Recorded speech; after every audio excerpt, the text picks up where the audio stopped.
Malheur à vous, hypocrites. Première partie. Matthieu, chapitre 23, versets 13 à 31. Dans notre leçon précédente, nous avions débuté l'étude de Matthieu, chapitre 23, un chapitre bien connu où Jésus dénonce dans un langage extrêmement choquant les défauts des chefs religieux juifs. À 7 reprises, il prononce les mots « malheur à vous ». 6 fois, il les accuse d'être des hypocrites. 2 fois, il les qualifie de conducteurs aveugles et 2 autres fois d'insensés et aveugles. Une autre fois, il les décrit comme étant des fils de la gêne et une race de vipères. Jamais le Seigneur Jésus n'a été aussi dur envers un groupe d'individus. Nous avons aussi mentionné l'importance d'être particulièrement prudent dans l'interprétation de ce chapitre, afin de ne pas tracer un portrait stéréotypé des pharisiens duquel nous nous dissocions. Pour que ce texte nous soit bénéfique, nous devons nous ouvrir à l'idée que les reproches de Jésus conservent toute leur portée aujourd'hui et qu'ils pourraient bien s'appliquer à nous. Dans cette leçon, nous allons étudier les 7 malédictions et tenter de bien comprendre le contenu de chacune. Mais tout d'abord, parlons de ce mot « malheur » ou « aïe » en grec. « Malheur à vous ». Qu'est-ce que cela veut dire? Dans les Écritures, le mot « malheur » est une exclamation de chagrin ou d'affliction. C'est aussi un appel à l'attention, à faire attention. Il exprime en premier lieu le chagrin, un chagrin tellement intense qu'il cause en nous une détresse, un sentiment de souffrance. Et au travers de cette expérience douloureuse, il y a un avertissement. Une analogie pourrait se faire avec la douleur physique.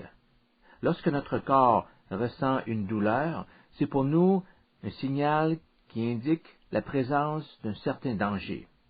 Il serait bête de l'ignorer. De la même manière, nous ferions bien de prêter attention aux paroles de Jésus chaque fois qu'il dit « malheur à vous ».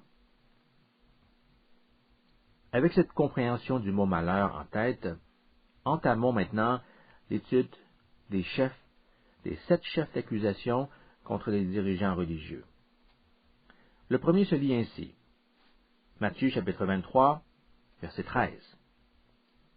Malheur à vous, scribes et pharisiens hypocrites, parce que vous fermez aux hommes le royaume des cieux. Vous n'y entrez pas vous-même, et vous n'y laissez pas entrer ceux qui veulent entrer. L'expression « entrer dans le royaume des cieux » est employée dans plusieurs passages pour décrire l'accession d'une personne au salut. Nous la retrouvons ici associée à l'idée qu'une porte peut fermer l'accès au royaume à ceux qui désirent y pénétrer. Étant les instructeurs officiels de la loi, les scribes et les pharisiens avaient la responsabilité de montrer au peuple à vivre selon la volonté du Seigneur. Jésus leur reproche d'avoir fait exactement le contraire. Ils ont empêché les hommes de parvenir au salut et ils marchaient eux-mêmes sur un chemin qui ne menait nulle part. C'était un blâme particulièrement dévastateur pour ceux qui se considéraient comme les conducteurs du peuple. Est-ce que cette situation pourrait se produire avec les disciples du Christ? Est-il possible qu'un chrétien puisse bloquer aux autres l'accès au royaume? Combien de fois avons-nous entendu des non-chrétiens se plaindre en disant « Le christianisme enseigne de belles vertus, mais je n'ai pas l'intention de devenir un chrétien pour autant. J'ai eu de mauvaises expériences avec l'arrogance de certains chrétiens. » Ils vous donnent l'impression d'être tellement supérieurs. Ils pensent que le monde entier est mauvais, sauf eux-mêmes, et ils veulent nous faire croire à leur message. Si ces gens représentent vraiment le christianisme, je ne vois pas pourquoi j'y adhérerais. N'est-ce pas ce à quoi Jésus fait allusion ici au verset 13, soyons assez ouverts d'esprit pour envisager cette possibilité. Bien sûr, aucun croyant ne dira qu'il bloque délibérément la porte d'entrée du royaume de Dieu. Mais y a-t-il peut-être quelque chose dans notre attitude, dans nos rapports avec autrui, dans nos paroles, qui empêche les hommes d'accepter Christ? Et il est possible que ce petit quelque chose cause la fermeture de la porte du royaume. Au jour du jugement, certains qui se disaient chrétiens se rendront compte qu'ils ont fermé à leur prochain les avenues de la vérité et qu'ils marchaient eux-mêmes dans le chemin de l'erreur. Les pharisiens n'ont pas intentionnellement fermé aux hommes le royaume. Ils n'ont évidemment jamais eu l'intention de s'exclure du royaume non plus. En fait, ils pensaient sincèrement y avoir les meilleures places. Ne sont-ils pas, parmi le peuple juif, les plus religieux? Ne devraient-ils pas obtenir une reconnaissance spéciale à cet égard? Il y a un côté tragique dans la pensée qu'on est spirituellement en santé, alors qu'aux yeux du Seigneur, c'est tout le contraire. On se dit, tout va bien. J'ai été baptisé, j'ai déclaré publiquement ma foi en Dieu il y a quelques années, je fréquente une bonne église et j'y mets beaucoup de mon temps, j'enseigne la Bible, je participe à la prédication, je suis à l'affût de toutes les opportunités pour évangéliser. J'ai une bonne réputation dans la communauté chrétienne. Je n'ai aucun doute que mon nom est inscrit dans le livre de vie. S'il y a un segment de la société juive qui affichait une grande assurance quant à leur santé spirituelle, c'était bien les pharisiens. Non seulement étaient-ils certains d'avoir leur place dans le royaume des cieux, mais ils étaient sûrs d'avoir des places les plus prestigieuses, puisqu'ils étaient parmi ceux qui en faisaient le plus pour Dieu. Ils consacraient la plus grande partie de leur énergie à enseigner et à faire respecter la parole de Dieu. Ils avaient tout pour leur donner de l'assurance. N'avaient-ils pas raison? Vous le savez bien, notre évaluation de nous-mêmes ne détermine pas notre condition spirituelle. Dieu seul en est le juge. Le sentiment de certitude des pharisiens de faire partie du royaume n'avait aucune influence sur leur admissibilité. Et ce principe s'applique à nous aussi. L'assurance de mon salut n'est pas basée sur mon appréciation de ma condition spirituelle. C'est-à-dire, je considère ma contribution à l'avancement du royaume de Dieu, j'en suis satisfait, et cela me donne la conviction que j'ai une place au ciel. Non. Une telle assurance en son salut risque d'être seulement une illusion. La véritable assurance émane de Dieu. C'est très différent de la confiance en soi. Paul affirme que c'est l'œuvre intérieure du Saint-Esprit qui fait naître chez le croyant l'assurance qu'il est sauvé. Romains chapitre 8, verset 16. L'Esprit lui-même rend témoignage à notre esprit que nous sommes enfants de Dieu. Lorsqu'une personne est ouverte à l'Esprit de Dieu, l'Esprit produit en elle l'assurance qu'elle est un membre de la famille du Père céleste. La Bible ne mentionne pas d'autre type d'assurance. La deuxième malédiction apparaît au verset 15 et non pas au verset 14. Le verset 14 ne se trouve pas dans plusieurs anciens manuscrits de Matthieu. La plupart des théologiens croient qu'il a été ajouté tardivement à partir de Marc chapitre 12, verset 40, qui rapporte un texte similaire. Donc le verset 15 correspond à la deuxième malédiction.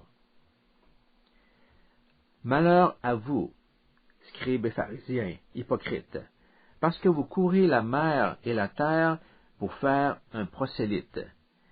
Et quand il est devenu, vous en faites un fils de la gêne 2 fois plus que vous. Qu'est-ce qu'un prosélyte? Un prosélyte est une personne païenne convertie au judaïsme. À l'époque du Nouveau Testament, il s'agissait le plus souvent d'un Grec ou d'un Romain. La deuxième malédiction concerne donc le prosélytisme, ou plus communément appelé le travail missionnaire, une activité pour laquelle nous attribuons beaucoup d'importance, n'est-ce pas? Les églises nous ont souvent habitués à beaucoup de zèle pour tout ce qui touche les missions ou les activités d'évangélisation. Leurs murs sont couverts d'affiches invitant la congrégation à s'impliquer à toutes sortes de missions. Le prédicateur parle de braver les entraves de ce monde pour répandre l'Évangile.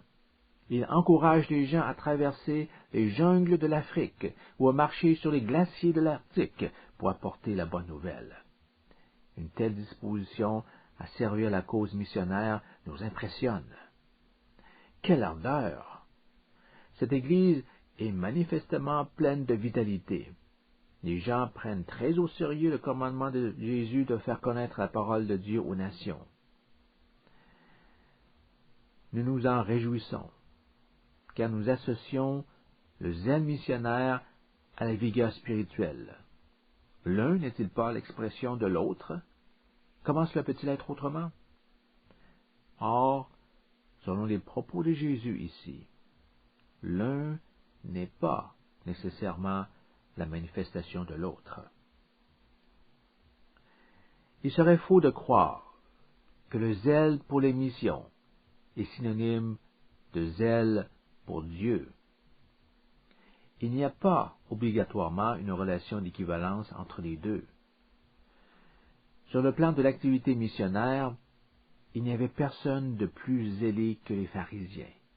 Ils étaient disposés à parcourir terre et mer pour gagner des prosélytes. L'expression parcourir terre et mer est hyperbolique et montre la détermination exceptionnelle des pharisiens à gagner les âmes pour Dieu. Ils n'épargnaient aucun effort pour amener ne fût-ce qu'une seule personne au judaïsme.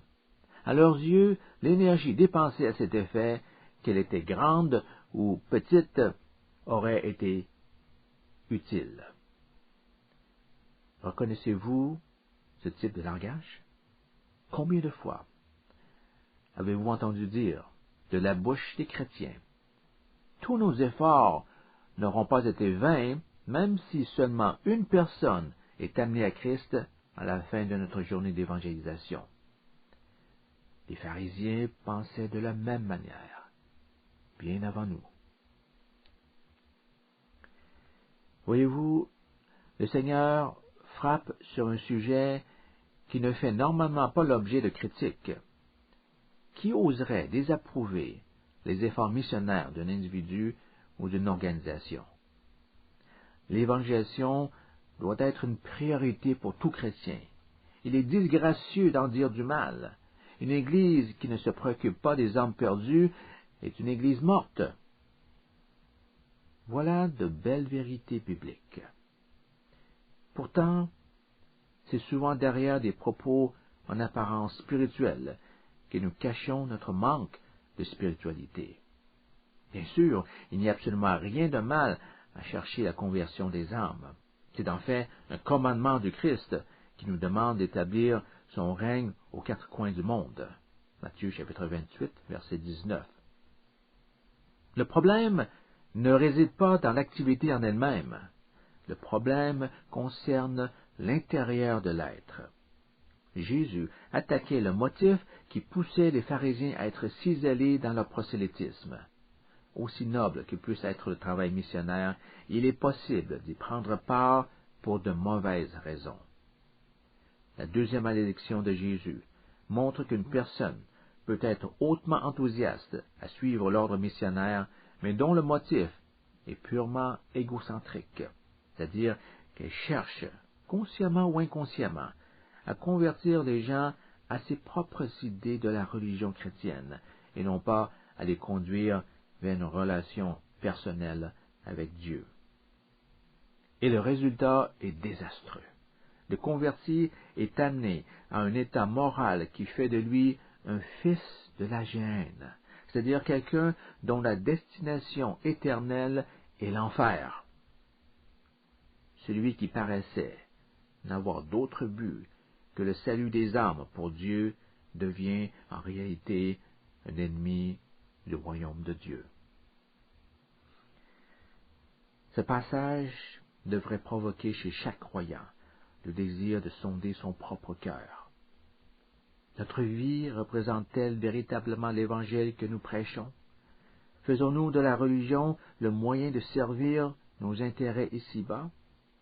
Notre zèle sert-il à faire progresser le royaume de Dieu, ou au contraire, à étendre notre influence sur les hommes?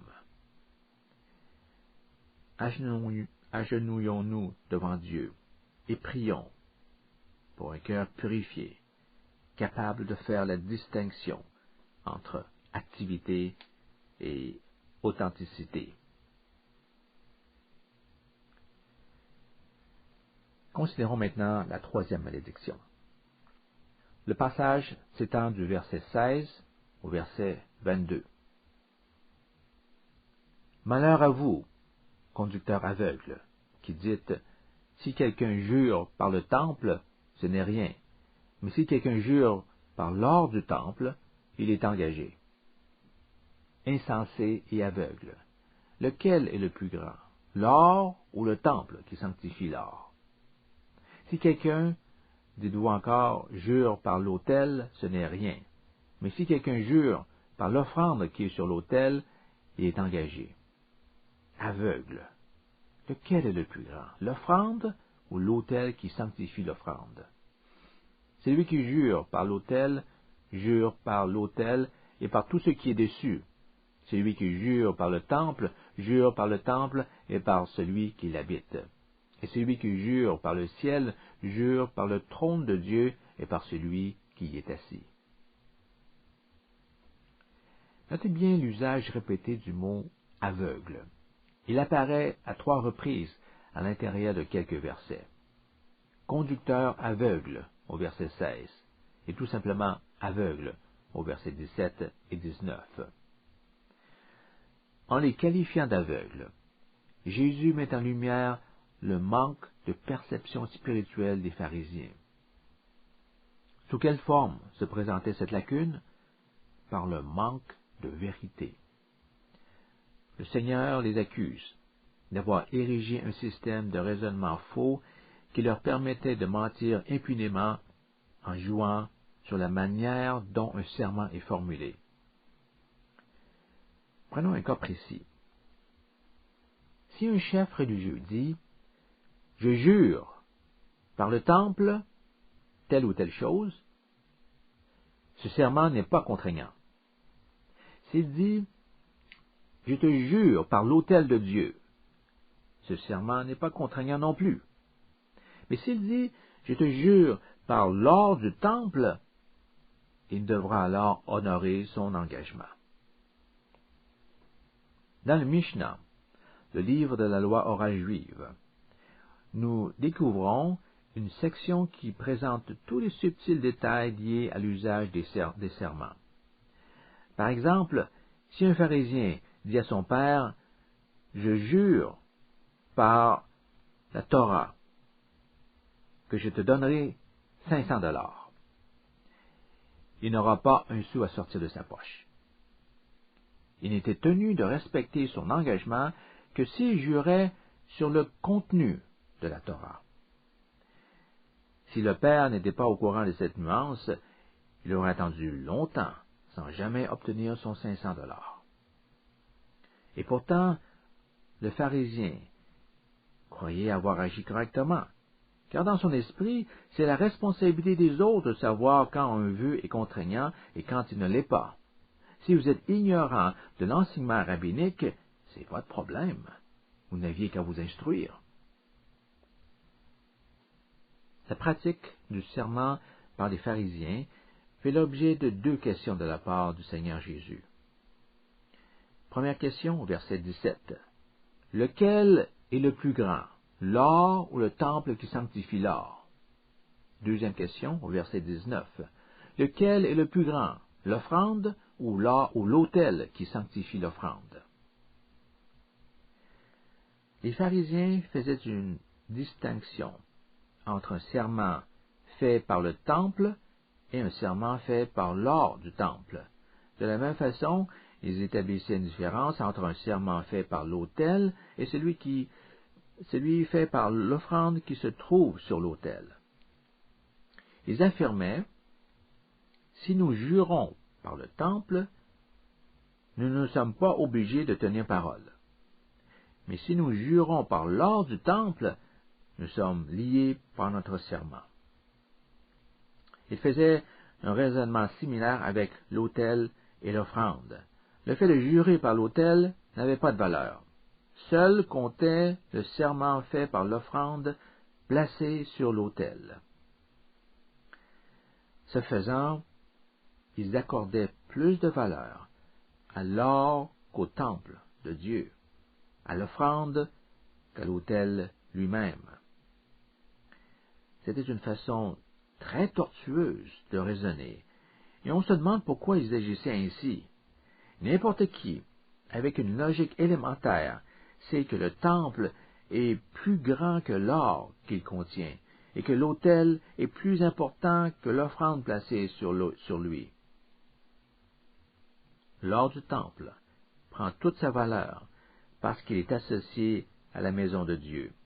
De même, c'est l'autel qui valorise l'offrande, c'est l'autel qui sanctifie l'offrande. Comment les pharisiens pouvaient-ils donc affirmer que le fait de jurer par le temple ou par l'autel n'avait aucune valeur?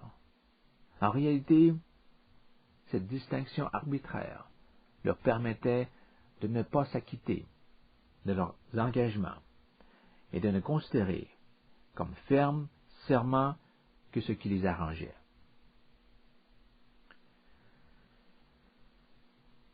Dans cette condamnation, Jésus ne fait pas que réfuter la logique fallacieuse des dirigeants religieux et considère tout serment comme un serment à Dieu lui-même.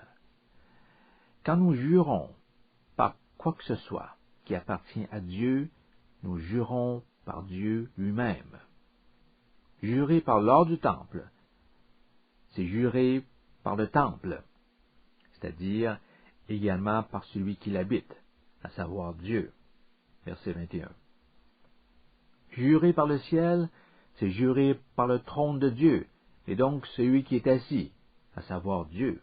Verset 22. Par quoi que ce soit que nous jurions, nous jurons par Dieu parce qu'il est le créateur de tout. Essentiellement, Jésus enseigne ceci. Quel que soit l'objet par lequel quelqu'un jure, Dieu est impliqué. Par conséquent, il est tenu d'honorer sa parole, qu'il ait fait un serment ou non. Déjà dans le sermon sur la montagne, Jésus disait, « Mais moi, je vous dis de ne jurer aucunement, ni par le ciel, parce que c'est le trône de Dieu. Que votre parole soit oui, oui, non, non, ce qu'on y ajoute vient du malin. » Matthieu chapitre 5, 34 et 37. Un homme droit n'a pas besoin de jurer. Quand il dit oui, c'est oui. Quand il dit non, c'est non. Il n'a recours à aucun artifice pour fuir ses engagements. C'est une question d'intégrité et de vérité. Regardons la 4e malédiction, versets 23 et 24. Malheur à vous, scribes et pharisiens hypocrites, parce que vous payez la dîme et la menthe de l'ânette et du cumin. Et vous laissez ce qui est plus important dans la loi, la justice, la miséricorde et la fidélité. C'est là qu'il fallait pratiquer, sans négliger les autres choses. Conducteur aveugle, qui coulait le moucheron et qui avalait le chameau. Cette 4e malédiction blâme les pharisiens pour avoir perdu le sens des proportions dans les valeurs spirituelles. Ils étaient très, très stricts quant aux petits détails de la loi, mais insouciants et superficiels quant aux bases les plus importantes. Jésus soulève l'exemple de la dîme, un autre sujet discuté dans la loi juive. Elle était donnée pour l'entretien du temple et aux prêtres qui ne pouvaient compter sur aucune source de revenus. Selon Lévitique chapitre 27, versets 30 et 32, et Deutéronome chapitre 14, versets 22 et 23, la dîme se prélevait sur les produits de la terre, comme le blé battu, le vin et l'huile d'olive, et sur le bétail. Les pharisiens, dans leur zèle, payaient la dîme jusque sur les herbes destinées à la cuisine, comme la menthe, l'aneth et le cumin. Les herbes n'étaient pas tout à fait le genre de produits agricoles sur lesquels la dîme devait être levée. Néanmoins, les pharisiens s'appliquaient à peser le dixième de chaque plante. Jésus ne visait pas ce respect scrupuleux de la loi. Une telle pratique n'a pas à être négligée, dit-il au verset 23. Il leur reprochait d'être inconséquents dans leur piété, une piété qui insistait sur les petits détails de la loi au détriment des sujets autrement plus importants. Tous les éléments de la loi sont importants, mais certains sont plus importants que d'autres. Ils auraient dû, au minimum, porter autant d'attention sur les questions majeures que sur les questions mineures. Quelles sont les questions majeures de la loi selon Jésus? La justice, la miséricorde et la fidélité. Justice, miséricorde et fidélité. C'est à cela que les pharisiens auraient dû consacrer la plus grande partie de leur énergie. Cela nous rappelle les paroles de Michée, en Michée chapitre 6, verset 8, où le prophète résume les obligations morales d'Israël par des mots similaires. On t'a fait connaître, ô homme, ce qui est bien. Et ce que l'Éternel demande de toi, c'est que tu pratiques la justice, que tu aimes la miséricorde et que tu marches humblement avec ton Dieu. Justice, miséricorde et fidélité ou marche avec Dieu. La volonté de Dieu s'articule autour de ces trois points qui constituent autant d'axes pour orienter notre vie chrétienne. Michée et maintenant Jésus apportent l'idée que les formes extérieures de la religion, même les plus orthodoxes et les plus spectaculaires, ne peuvent rapprocher le croyant du Seigneur. Car Dieu regarde au cœur et juge d'après les dispositions intérieures de l'homme envers lui. Les actes de piété ne sont que des coquilles vides s'ils ne s'accompagnent pas de la justice, la miséricorde et la fidélité. Les pharisiens sont allés au-delà des préceptes de la loi, en payant la dîme même sur des herbes de cuisine. Mais en même temps, ils passaient à côté des véritables exigences de Dieu.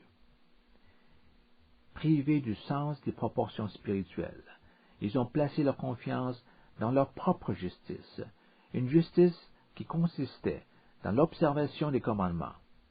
C'est pourquoi Jésus enseigne Matthieu chapitre 5, verset 20, qu'à moins que notre justice ne soit supérieure à celle des scribes et des pharisiens, nous ne pourrons pas entrer dans le royaume des cieux.